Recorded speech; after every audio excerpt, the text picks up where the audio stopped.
আপনি যতদিন ব্যর্থ থাকবেন, স্বপ্ন পূরণের জন্য সংগ্রাম চালাবেন, লোকে হাসাহাসি করবেই।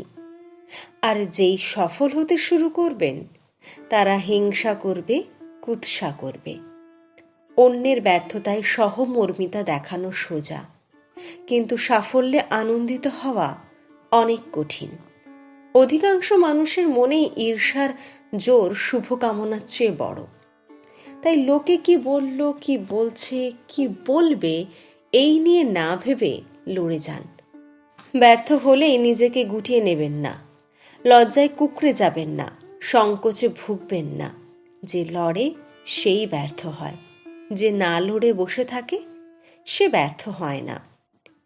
পুরনো ভুল থেকে শিক্ষা নিয়ে ত্রুটিমুক্ত হয়ে নির্লজ্জভাবে নিজের গোলের দিকে লক্ষ্য স্থির রেখে এগিয়ে যান। কে কি ভাবছে বা ভাববে তা পরোয়া করবেন না। এটা অহংকার নয়, আত্মবিশ্বাস। জীবনে যখন কিচ্ছু ঠিক মতো কাজ করবে না, দেখবেন এই আত্মবিশ্বাস আপনাকে সাহস যোগাবে। মনে রাখবেন, আজ সফল সেই যে গতকাল নিজের ব্যর্থতাগুলোকে লোকজনের আঘাতকে পাত্তা দেয়নি।